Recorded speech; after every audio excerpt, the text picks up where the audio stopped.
Pressure Advance. O que é, para que serve e como a gente pode utilizar ele em conjunto com o Sonic Pad da Creality. É isso que a gente vai descobrir no vídeo de hoje.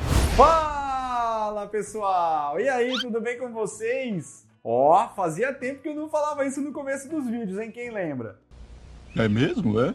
Hoje eu estou trazendo aqui uma função que foi muito pedida quando eu fiz a análise do Sonic Pad da Creality. Se você não sabe o que é o Sonic Pad, eu estou deixando um vídeo de análise dele aí em cima no card, hein? E apesar desse vídeo estar focado no Sonic Pad da Creality, o que eu vou te mostrar serve para qualquer impressora 3D que tenha o firmware Clipper instalado, ok? Mas afinal, então, o que é esse tal de Pressure Advance? Quando a gente olha para nossa impressora 3D, dá para notar que a gente tem o controle total dos movimentos nos eixos X, Y e Z. Isso significa que você sabe exatamente a posição onde cada eixo está durante os movimentos. Infelizmente, isso não acontece com a extrusora da nossa impressora 3D. E nesse momento você deve estar pensando assim: mas eu sei sim, porque eu já calibrei os passos do motor da extrusora. Calma, o grande problema não é quando a impressora faz uma extrusão, e sim quando ela para de realizar esse movimento. Isso porque, no momento em que a extrusora está empurrando o filamento através do bico, isso cria uma pressão bem grande ali naquela região. E quando o movimento da extrusora para,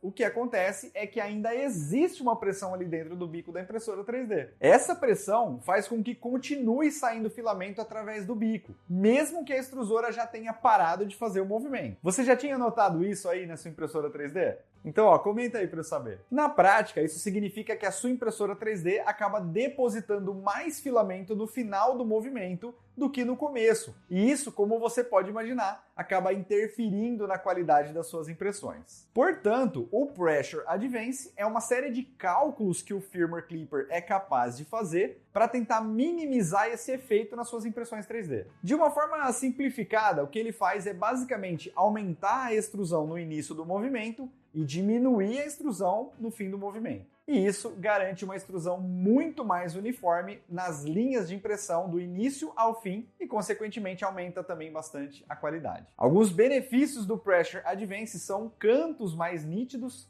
e lados mais planos nas suas impressões 3D. Outra vantagem também é que o filamento escorre menos durante os movimentos, e isso diminui o efeito que a gente chama de blobs, que são pequenos acúmulos de filamentos que ficam salientes ao longo das suas impressões 3D. E para usar essa função com o Sonic Pad é bem tranquilo, mas precisa seguir alguns passos. Basicamente, a gente precisa fazer a impressão de um modelo 3D específico, realizar algumas medições e depois ajustar as configurações. O link do modelo 3D que você precisa utilizar eu estou deixando aí na descrição desse vídeo. Depois que você importar o modelo para o seu fatiador favorito, basta alterar alguns parâmetros a seguir. E aqui, na verdade, eu tenho que fazer uma correção. Eu indico que você utilize o fatiador cura nesse caso, porque o fatiador cura, como você vai ver daqui a pouco, a gente consegue desabilitar o comando de aceleração, o controle, na verdade, de aceleração, tá? Então eu recomendo que você utilize o cura nesse caso. O primeiro parâmetro que você precisa ajustar é a altura da camada. E para isso você tem que seguir uma regrinha.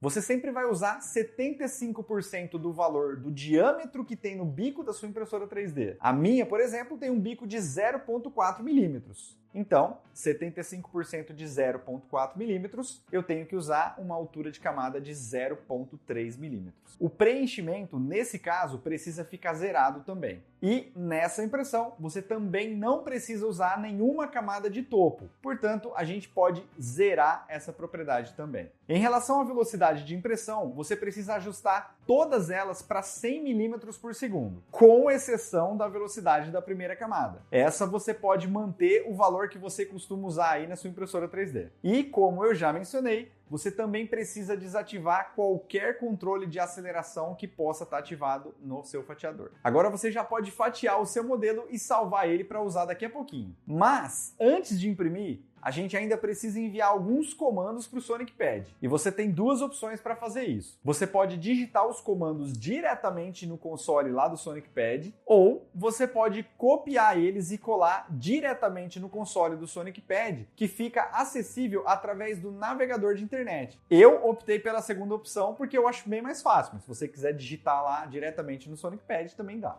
Inclusive, eu vou deixar os comandos aí na descrição para quem quiser copiar e colar, que fica mais fácil. O primeiro comando que a gente vai enviar define a velocidade com que o Sonic Pad vai tentar fazer os cantos dos objetos. Esse comando, ele diminui a velocidade de impressão nos cantos para facilitar a visualização de onde está a configuração ideal. O próximo comando vai depender de qual sistema de extrusão a sua impressora 3D usa. O Direct Drive, que é quando a entrada do filamento fica próximo da saída, parecido com o da Ender 3S1, por exemplo, ou o sistema Bowden, que é quando a entrada do filamento fica longe da saída, parecido com a Ender 3 original. Basta você escolher aí na descrição qual comando você vai utilizar, ok? Esse comando basicamente consegue alterar a propriedade do Pressure Advance em cada camada de impressão 3D. E isso vai permitir que a gente encontre o melhor valor para usar. Depois que você incluir esses comandos, você já pode enviar o arquivo para sua impressora 3D imprimir. E para fazer esse teste, eu vou utilizar o filamento PLA-HT cinza da empresa 3D Prime. Inclusive, eu já quero te deixar a indicação dos produtos da 3D Prime, que eu já uso aqui no canal há um bom tempo e recomendo demais, hein? Se você ainda não conhece os produtos da 3D Prime, já acessa aí para conhecer e comprovar o que eu estou te dizendo.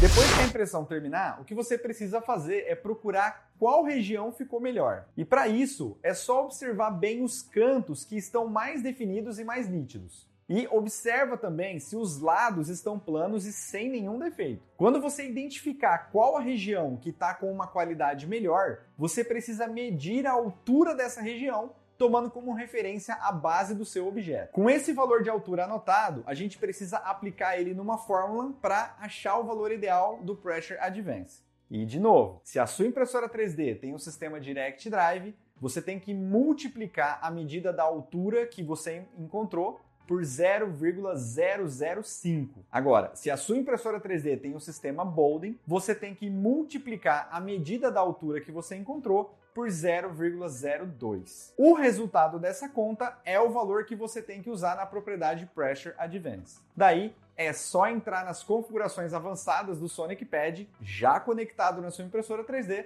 e inserir o valor encontrado no passo anterior. Ah, importante, não esquece de salvar essa configuração, hein? Senão não vai dar certo na próxima vez. Depois disso, você já pode fazer algumas impressões aí na sua impressora 3D para ver se realmente deu alguma diferença no resultado. Se você fez tudo certinho até aqui, a diferença deve ser bem visível. Mas vale lembrar que quando se trata de impressão 3D, existem muitas variáveis que podem influenciar no resultado. Por isso, eu recomendo que antes de fazer a configuração do Pressure Advance, você já tenha feito todas as outras calibragens aí na sua impressora 3D. Olha, eu espero de coração que esse vídeo tenha te ajudado de alguma forma. E se ele te ajudou, então não custa nada, vai, já deixa aquele like gostoso aí, combinado? E a gente se vê nas outras redes sociais.